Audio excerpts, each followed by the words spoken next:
देश के सियासी समीकरण में एक बहुत बड़ा बदलाव होने वाला है क्योंकि इसके लिए मायावती ने एक बड़ी प्लानिंग कर ली है। बहुजन समाज पार्टी सुप्रीमो मायावती अपने रणनीति को और मजबूत करते हुए एक तगड़ा प्लान करती नजर आ रही है। पार्टी अपने मूल वोट बैंक यानी कि खास तौर से दलित समुदाय के साथ साथ पिछड़ा वर्ग और मुस्लिम समुदाय को फिर से पार्टी के साथ जोड़ने की दिशा में एक बड़े पैमाने पर काम कर रही है। बीएसपी का दरअसल लक्ष्य है इस बार अपने पुराने रंग में लौटना और खास तौर पर ग्रामीण स्तर पर अपनी पकड़ को फिर से उसी तरह मजबूत करना जब वह सत्ता के काल में हुआ करती थी। उत्तर प्रदेश के आगामी पंचायत चुनाव को लेकर मायावती ने एक नई रणनीति के साथ मैदान में उतरने की प्लानिंग की है।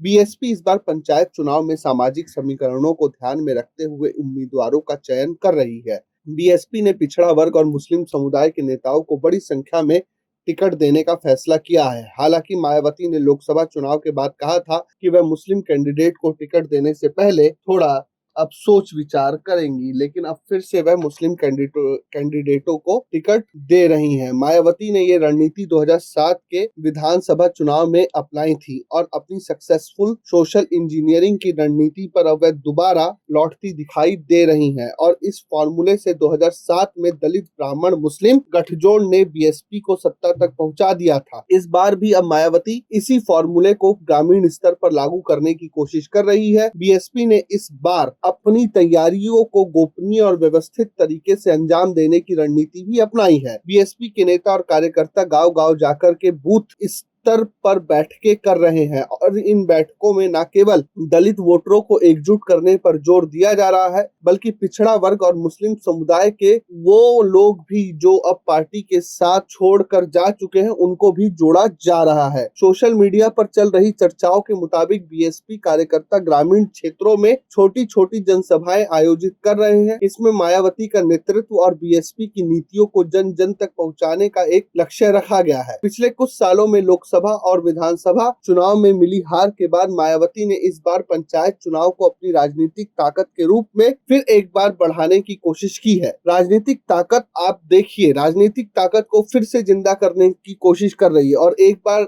उन्हें फिर से पंचायत चुनाव के रूप में बड़ा मौका मिलता दिखाई दे रहा है। बीएसपी अपनी रणनीति में बदलाव करते हुए स्थानीय स्तर पर नेताओं को सक्रिय करने और नए चेहरों को मौका देने का फैसला कर रही है। मायावती का दरअसल मानना यह है कि पंचायत चुनाव में मजबूत प्रदर्शन न केवल बीएसपी की ग्रामीण क्षेत्रों में पकड़ को और मजबूत करेगा, बल्कि आगामी विधानसभा और लोकसभा चुनाव के लिए भी एक मजबूत आधार बीएसपी के लिए तैयार हो जाएगा। मायावती ने हाल के दिनों में कई बार यह दोहराया भी है कि बीएसपी का मुख्य एजेंडा सामाजिक न्याय और सभी वर्गों का समावेशी विकास है। अब देखना है पंचायत चुनाव में मायावती कितना कमाल कर पाती हैं। Bureau report, प्रजाहित।